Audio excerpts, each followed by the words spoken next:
In Genesis 5, we see the genealogy of Adam. And did you know that there is a clear message from God in this chapter? See, this genealogy goes deep. And there's a reason why it's placed before the flood in Genesis chapter 6, besides the chronology. See, one descendant of Adam is incredibly mysterious. And he just might be the key to understanding what's really happening here in Genesis 5. So let's jump into Adam's genealogy.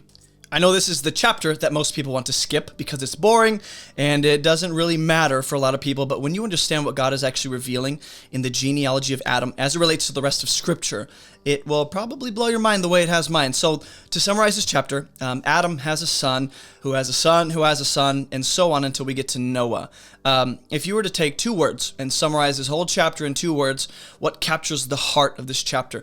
It's likeness and lineage. Likeness and lineage. Those 2 words really capture the heartbeat of this chapter.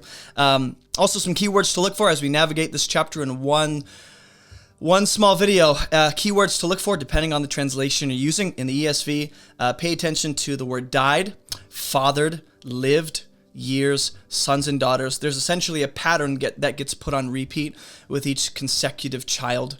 Some key ideas. You'll see that mankind fathers the next generation. Mankind inevitably dies. Mankind lives for a limited number of years. There's the idea of walking with God and then endless labor. So in Genesis chapter 5, verse 1, it says, "This is the book of the generations of Adam." So what we're tracking with is the generations that proceed from Adam. When God created man, he made him in the likeness of God. Notice right there, Adam being referred to as him.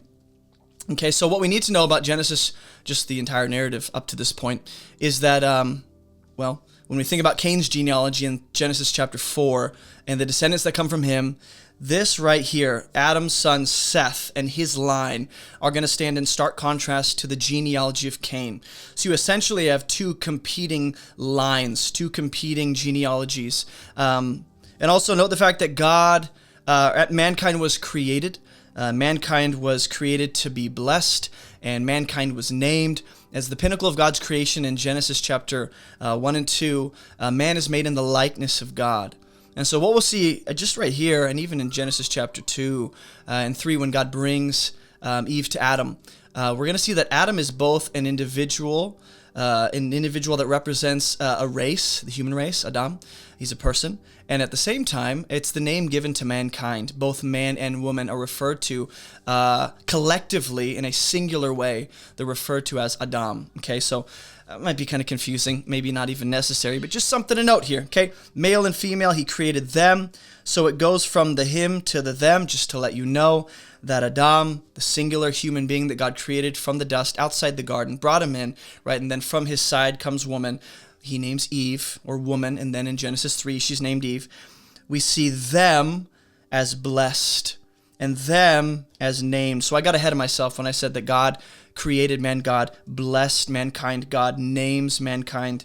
And when they were created in a state of, and I think this is one of the keys to understanding why this genealogy is here, besides just tracking with the descendants of Adam and knowing where the story's going and being able to track it genealogically, is that they were created, and this is almost like the sad point of this passage, that everything else will revolve around, is that mankind was originally created to be blessed. They were named by God with a unique purpose and calling as the pinnacle of God's creation. They were created in a unique condition and status in contrast with the rest of creation in the world. Okay, so when Adam had lived 130 years, you're going to see this pattern on repeat. He lives, I'm just going to circle that, 130 years. He fathers a son in his own likeness, and then he names him Seth. You're going to see that essentially copied and pasted with every single generation that's going to follow. This person lived, this person fathered this son who was in his likeness, and he named him fill in the blank. But then there's going to be these moments where certain descriptions or words break that or interrupt that pattern intentionally. So notice Seth descends from Adam, the individual man. He is the son of Adam and Eve. Seth was not, however, let's just think about this. Seth was not the only son Adam had. We saw Cain, we saw Abel in Genesis chapter 4. But Seth is the only son recorded in the genealogy of Adam. which is going to be important for the rest of the story as we see patriarchs having sons and people within the nation of Israel having sons. And for some reason, we're tracking with that son instead of the other 11 they had. So in the genealogy of Adam, we see Seth, noting his significance and his firstborn status. He's not chronologically the firstborn. What we have recorded in Genesis is that Cain is the firstborn, but Seth being the third recorded born son, he takes the status of firstborn since Cain is exiled and Abel's murdered. Also, Adam ends up having Seth at 130 years old. And I just wonder, when we think about how long Adam is said to have lived before Seth came into the picture, is this lifespan referring to his years after the curse, with his life winding down to death? Or do these years actually speak to how long Adam has existed on the earth since he was created? In other words, does the clock start ticking? Sorry, I'm like pointing to nothing. Does the clock start ticking, this 130 years, after the curse, boom, well, now your life is winding down to death? Or is the clock actually calculating all the years since Adam was created? Just something to think about. Death might be a role in that. But again, the underlying framework is this: God made mankind, created them to be blessed, named them, called them, gave them unique commission and status to rule and cultivate and have dominion. And what I want to really, really pay attention to, for you specifically as you watch me talk about this, is the likeness and the image of man here is emphasized. Compared to verse 1, where man is made in the image of God, right here. And I want to explain what I mean. There's a reason. When God created man, he made him in the likeness of God. And I wish I had my highlighter to... I do have my highlighter. I do. Likeness of God. Man is made in the likeness of God. So hold on to that. And then go here. For bam, you're going to start to see this pattern of, not to say that man is no longer in the image of God, but to say something else becomes the focus of the story, okay? We haven't lost entirely that being made in the image of God as God's unique human rulers and image bearers, but you're going to see this phrase now. Starting with Adam, every son after him is made in his own likeness. Adam's children will still be in God's image and still be in God's likeness, but it's interesting that the text does not draw attention to that. It says that Seth is made in his father's image and likeness, who, Adam, was made in the image of God. Even though Seth is still an image bearer of God, as will every human being. But the text does not emphasize that, I think intentionally. The days of Adam after he fathered Seth were 800 years. And so then you'll see the lifespan of the father, how long he lives after he has that specific son. They'll have other sons and daughters. And all the days that Adam lived were 930 years. And this right here is how the lives of each person in this genealogy ends up. They die. They go back to the dust, into the ground from which they were made.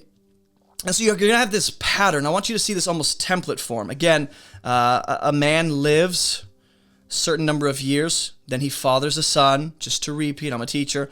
Is made in his likeness. He names his son. He lives for a certain number of years after that son is born. And then he has other sons and daughters which aren't named because they don't need to be recorded. And then they die after a certain number of years. And that is what you're going to see copied and pasted with every other son after this. So the other sons and daughters clearly aren't important for the story. They're not the focus, but they are present. It matters that you know they had other sons and daughters, but they are not the focus of the story. Each of these men have incredibly long lives after they father the next descendant, and then they all end up dying. You're going to see these guys live incredible lifespans, which might be highlighting the idea that they are being made in their father Adam's likeness and image by the fact that they end up dying, going back into the ground, and they have a long lifespan, but what use is that if you just inevitably end up in the ground just like Adam? Okay, so it's going to be a little tedious to get through the rest of this, but I'm trying to do this all in one video because I want to get to Genesis 6. When Seth had lived 105 years, he fathered Enoch. There's that. You're going to start to see that pattern again. Seth lived, after he fathered Enoch, 807 years and had other sons and daughters. I want to draw attention to the fact that the numerical value of these lives and the numbers that are specifically used might have spiritual significance, might have a deeper message, might have, I guess, depending on how you work with alphanumerical value of the Hebrew letters, and how they all correspond. You can draw out, the deeper messaging. I don't know how to do that. I do not know how to do that, and I'm not equipped to do that. I'll tell you right now. I'm just equipped to read the text with you and not dive into the numerology of things. At least not on that level. Seth lived 807 years after he fathered Enoch, had other sons and daughters. Thus all the days of Seth were 912, and he died. Over and over, you're going to see this. He died, he died, he died. Mankind was made to be in the image of God, live, rule, cultivate, have dominion, walk with God, partner with God, expand, cultivate, be fruitful, and multiply. And the sad tragedy since the fall is that we see mankind going into the ground rather than continuing with God in relationship. We see mankind dying. When Enoch had lived 90 years, he fathered Kenan. Enoch lived after he fathered Kenan 815 years and had other sons and daughters. Thus, all the days of Enoch were 905 years, and he died. Now, when Kenan had lived 70 years, he fathered Mahalalel. Kenan lived after he fathered Mahalalel 840 years. Just going to highlight the numbers there. And had other sons and daughters. Thus, all the days of Kenan were 910 years. And then, wouldn't you know it, he dies. Didn't see that coming. Yeah, you did. We all did. When Mahalalel had lived 600, that's just a fun name to say. When you're running around outside, just scream that name. He fathered Jared. Mahalalel lived after he fathered Jared 830 years. I should specify, not just running, like going on a jog throughout your neighborhood, but like running from your kids playing tag. And he had other sons and daughters. Thus, all the days of Mahalalel were 895 years, and he died. And like I said, this is going to get tedious, but when we get to verse 22, it's just going to kind of wrap it all up. When Jared lived 162 years, he fathered Enoch. Jared lived after he fathered Enoch 800 years. I'm just going to circle the numbers for you to pay attention to. He had other sons and daughters. And thus, all the days of Jared were 962 years. He went to Jared. When Enoch had lived 65 years, he fathered Methuselah. Enoch walked with God after he fathered Methuselah 300 years and had other sons and daughters. Thus, all the days of Enoch were 365. Oh, that's how many days are in the year. Enoch walked with God, and he was not, for God took him. I wasn't mocking people who draw attention to the 365. I was just pointing it out in a funny voice. Don't get mad. This is what I really want to pay attention to. All of a sudden, we have a breaking of the pattern, something interrupting what you expect is about to be said, and it doesn't end up being said. Enoch here is referred to as someone who walks with God. After Enoch, after Jared, after Methuselah, after Mahalalel, we have all these people. They lived, they died. They fathered, they named, they died. And then all of a sudden, Enoch interrupts that pattern. And Enoch walked with God specifically for 300 years. After he fathered Methuselah, for 300 years, and had other sons and daughters. Okay, so he produced an offspring, which is different than what's been said about the previous men. What you're going to see if you read about Seth or Jared, he went to Jared, or Mahalalel, or anyone else before this, what you're going to see is that each of them lived X number of years, while Enoch here actually walks with God X number of years after he fathered Methuselah. In other words, the way that Enoch's life is referenced and the reference point for his lifespan is not when he had a son or when he did X, Y, and Z. It's how long he walked with God. Enoch walked with God after he fathered Methuselah. At 65 years old, he lived another 300 years, and his total lifespan was 365 years, which, looking at comparatively all the other, fathers that come before him, you're like, that's not that long. That's not that long. Well, Enoch here walking with God, again, seems to interrupt the norm and the pattern that we've seen throughout, Adam's life, lineage rather. Also, again, Enoch, it interrupts that pattern of death and reproduction instead of, and he died after he fathered. It's Enoch walked with God, and Enoch walked with God twice, and he was not, for God took him. So instead of, and he died after he fathered X, Y, and Z, he just walked with God, and then he was not because God took him. And I think the idea of being taken, a very rare and unique case, it's not the normal. We're supposed to look at Enoch as mysterious as he is, as interesting of a character as he is. As much as we want to dive into the Second Temple literature about Enoch and dive into what might be true and what might not be true and how do we filter that out, that just draw attention to the fact that for some reason this guy right here is, at least based on the biblical narrative, interrupting what you and I have seen historically since Adam. People have children, people die. People have children, people die. And Enoch interrupts that. And I love that because it just gives us a glimpse of hope that in the midst of all this death and just going back into the ground and laboring tirelessly and seeming to get nowhere and just the endless monotony of repeating the same thing and reproducing and working and going to the grave, someone interrupts that and gives a glimpse of hope, but not the kind of hope humanity truly needs, which I believe is going to be a glimpse into the hope Jesus brings. Real quick, if you don't know me, my name is Jason, and I have some free gifts for you at abovereproachministry.com. Go to the website or click the links in the description below to check out all of our free Bible study resources. We have online Bible classes, devotional studies, Bible study workshops, all of my sermon notes, and more. You can even join our online church community on the Discord app. We also have discussion groups all around the world, and if you don't see one in your area, message me and we'll help you start a launch group. I personally lead a group in Spartanburg, South Carolina. If you live in the area, we'd love to have you join us on Fridays for Bible study. So contact me if you're interested, and if you or your church would like me to come preach or teach, just message me or shoot me an email and we'll see what we can do, because I love preaching in person. If you're a new follower of Jesus, click the New Believers section to access everything we recommend for new believers. And be sure to snag a copy of my book, Fruitful, to support this ministry. All right, that's all I got for you. Let's jump back into the video. Also, we have not seen anyone clearly described as walking with God like this. And I already said that, but I'm not just saying here in Genesis 5. We have not, up to this point in Genesis, seen anyone explicitly said to be walking with God. The only thing close to this so far is when God is walking in the garden in the cool of the day, and humanity is hiding in shame and nakedness from him because they just sinned and rebelled, and they're hiding, and God is walking in the midst of that shame and nakedness to call to the man and to say, where are you? What's going on? You know, that kind of thing. And now we have a man walking with God instead of a God walking towards man in their shame. We have a man choosing to walk with God during his life and not just coming out exposed behind a tree after failing. Not to say Enoch is not, doesn't have mistakes and doesn't have sin. But also, this is the first time in the narrative that we see God taking something or taking someone. And unlike what we've seen up to this point in the last 5 chapters of Genesis, so far people take. Mankind takes the forbidden fruit, from the tree of the knowledge of good and evil. Cain takes Abel's life. The serpent takes advantage of Adam and Eve and tries to usurp them. We see a lot of taking and grabbing and a lot of usurping, but we have not seen God necessarily take something or someone and it actually communicates something good about that person. God taking Enoch here, I want us to pay attention to this. God taking Enoch here is not the result of disobedience or faithlessness or sin.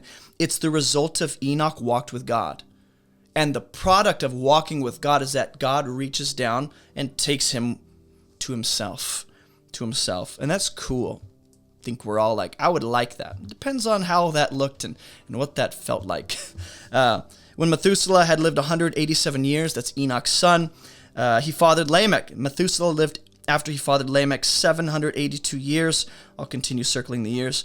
And he had other sons and daughters. Thus, all the days of Methuselah were, look at this lifespan. Whether it's allegorical and figurative, or it's just communicating a spiritual truth, or it's literal, that's a lot of years. And he died. So we're back to the pattern of what we've seen. Living, fathering, working, laboring, dying.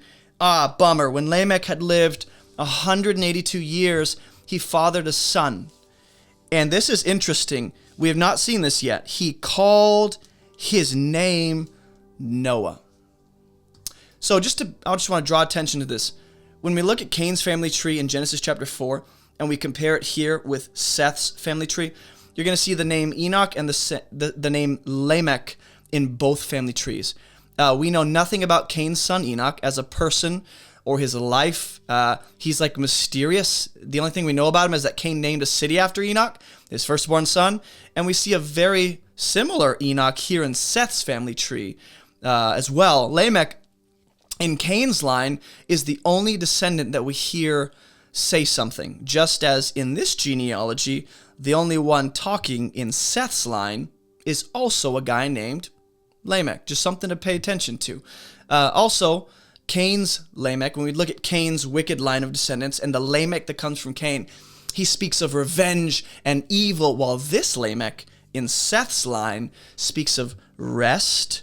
Out of the ground that the Lord has cursed, this one shall bring us relief from our work and from the toil of our hands. There's hope, there's rest, there's anticipation, there's a sense of life.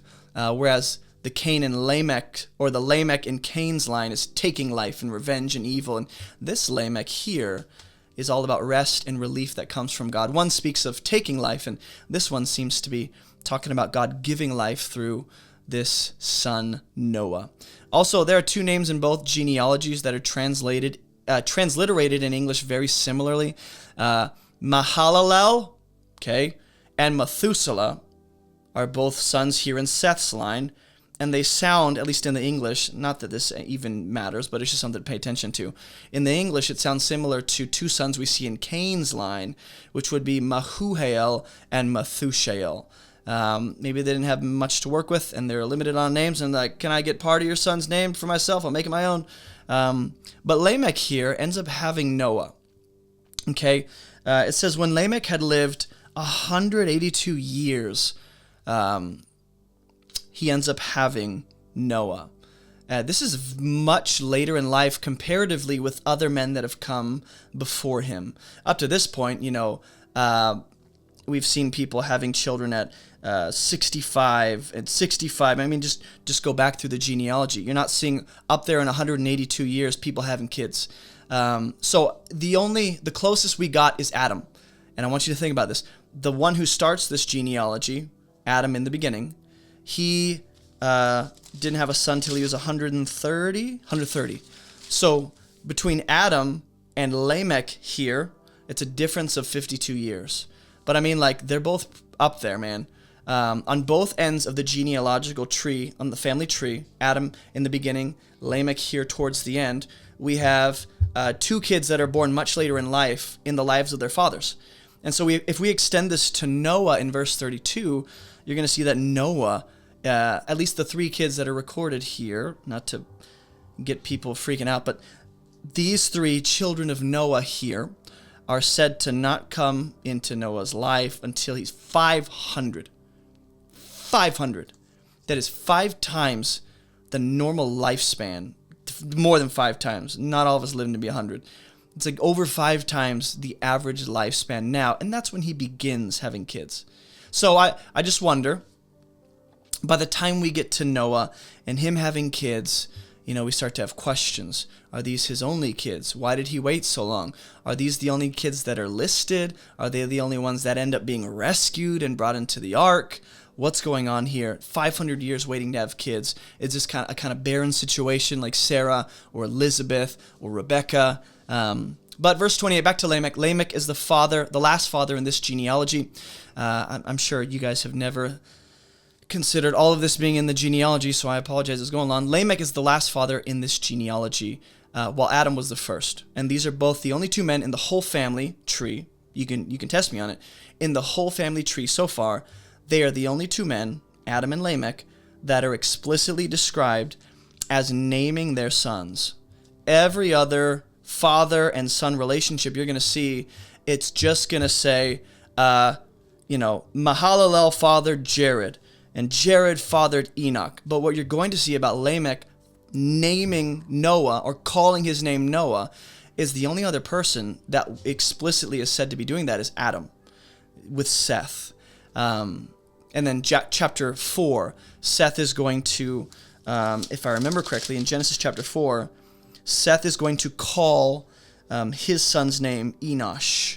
So, not to say that the father doesn't have a role in, or a say in naming their kids, and they're just like, let's just see what happens. Whatever they do first, that'll be their name. We'll see what God says. Not to say that they don't have a role in that, but it's interesting that the narrative only seems to address Lamech and Adam in this family tree as doing that. And then the previous chapter you have Seth, but I don't count that. Also, this right here, Lamech, I know we're drawing a lot out of Lamech and Noah, but Lamech here is the only man in Adam's genealogy that ends up saying something. No one else is recorded as saying anything.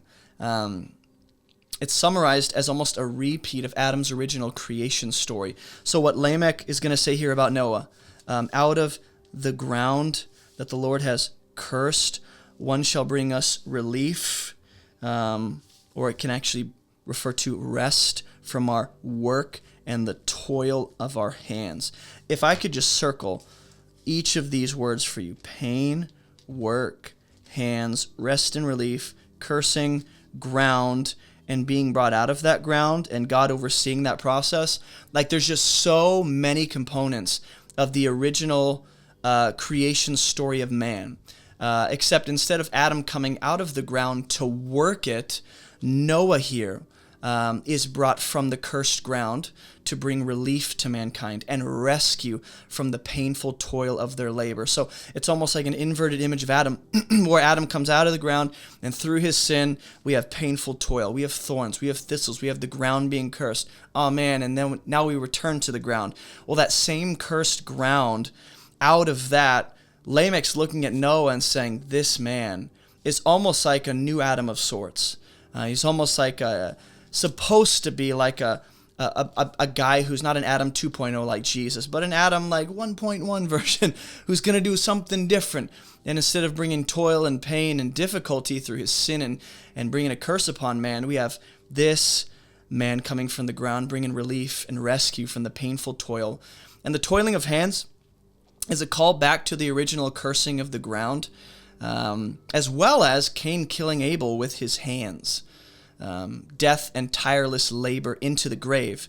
Those two ideas, that's what Noah is supposedly bringing rescue from, is from the death, the painful toil, the work, just tirelessly working into the grave. Not to say that Noah brings salvation from death, but through him, a few people will, attached to him, find their way through the watery chaos of the flood, and they'll survive and come out on the other side. So we'll get to that when we get to Genesis chapter 6. But also Lamech, I know we're just like looking at this and going, how much can we draw out of Lamech? Well, Lamech either here, when he says out of the ground, the Lord has cursed this one. This Noah shall bring relief from our work and painful toil of our hands. Again, the labor, the tireless, exhaustive, almost like vicious cycle of working kind of thing. Noah's bringing relief to that. Lamech here is either deciding the destiny of Noah and blessing Noah, or he's like shooting up a prayer to God and hope that God will do this through Noah. Or Lamech has some kind of prophetic insight into the life and future of Noah, whose name actually means rest. And so God will actually bring a sense of relief and rest through this one. Lamech's not wrong. So the question becomes, did he have prophetic insight? Did God give him a word? Was he just hopeful? Was he blessing like Jacob on his deathbed, blessing his children? What's going on there? And I couldn't tell you. Couldn't tell you. Lamech lives after he fathered Noah, 595. Let's bring this to a close. And he had other sons and daughters. Thus, all the days of Lamech were 777 years. If you know the number 7 refers to completeness, you're going 777. That's important. Yes. After Noah was 500 years old, Noah fathered Shem, Ham, and Japheth. So, the absolute completion, seen in the multiple of sevens here, referring to Lamech's life. 777, the trifecta of the number 7. I think it's incredibly important to note that his life symbolizes a kind of completeness or completion to what has been, or to almost bring a certain season or era of human history to a close in anticipation of what God is about to bring through Noah, or with Noah partnering with God. Almost like Lamech's life symbolizes the end or the completion of a certain era, and then on to the scene steps Noah, who is said to bring a kind of rest and relief, and God's going to do something new. So to summarize, last thing I'm going to say, and then we'll jump into Genesis 6 in the next video. You can take all the numbers and add them up. You can see what multiples of 7 or 6 or 10 you find in these numbers. You can find the deeper spiritual significance that lies behind any intentional numerology. But the real point of all of this, the message behind this genealogy, the message behind Noah and Lamech and Enoch is this: Adam's line is just as dead as Cain's line. We get into this weird, we create this binary where it's like it's either Seth or it's Cain, or it's either Adam or it's a serpent. We get into this weird division where it's like you got two lines, and we almost import, we take all our understanding of how God's going to work through Israel, and we kind of import that back into these stories and goes, God's working the same way. And there's two lines. He's drawn a line in the sand. I'm working with them, but not with them. It's not as though Adam's line is more as a unit, as a lineage, more righteous in the sight of God. They're just as lost and as dead as Cain's line. Neither is better than the other in the sight of God, except here's what happens. God graciously, key word, God graciously plans to bring rest and rescue through one man he's chosen and set apart, who happens to be in the line of Seth. And of course it points to Jesus, the one man being set apart and chosen as righteous in the midst of all the wicked. Man tirelessly works. Mankind labors unto death. Painfully, the ground is cursed. Without the divine intervention of God to rescue mankind, we are cursed. We are under death. We are under sin. We are helpless. And we're headed toward nothing but death. And man is so helpless. In the midst of all that, though, God appoints a rescuer to bring relief and rest. And the appointed rescuer to be sent to those dying in tireless labor and crying out for help, potentially, which is going to be an image of Moses and the people of Israel in Egypt. Not to say that the people in Noah's day are crying out for help. We don't see that. But the image, though, is one of God sending a rescuer to his own family, to be a sort of refuge for them and to be a protector of them, to bring them in the ark. And there are far less people in this story that are being rescued than we see at the Exodus. Okay, in the Exodus narrative, we see a whole nation, a whole congregation being rescued. Here, it's like a small glimpse, a portion of that. So Noah is a type of Moses. Noah is a type of Jesus. Noah is a type of Joshua. You can make all these connections. But the idea here is that without God's divine intervention on both sides, in both family trees, everyone is going back into the ground, helplessly under sin and death and the curse, until God steps in and chooses to work through a partner who is righteous and chooses to partner with God and submit and obey, and God brings a temporary sense of relief and rest that points to the ultimate rest and relief that Jesus brings through his life, death, resurrection, and ascension. So that's the main message behind this, is that Adam's line. We go, well, God chose to work through that line. It doesn't make them any better. It doesn't make them any more righteous or any more inherently deserving of what God has done. These are all of humanity needs God's intervention and help, and God is just choosing to work through this line. He could have done anything. He could have done it any other way, but he didn't. God is gracious to work, and there's reasons. I'm sure there's deeper meaning behind this, but that's Genesis 5. I'm not going to ramble anymore. We got to get to Genesis chapter 6, so I'll see you guys in the next video. Let me know in the comments. By the way, I want to make sure I make a point of this. In the comments, please share your thoughts. Share what stood out to you. I'd love to know what it is that resonated with you and what you learned and what you took away and maybe what you see differently. Without being rude, voice your disagreements, voice, some different perspectives, and we can all talk through the text together. All right, that's all I got for you. I ain't going to ramble anymore.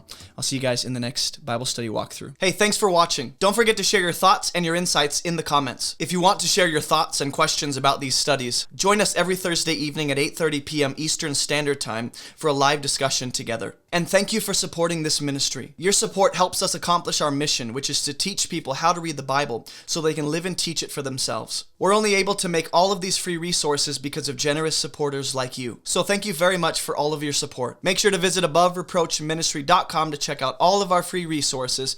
And as always, keep moving towards Jesus.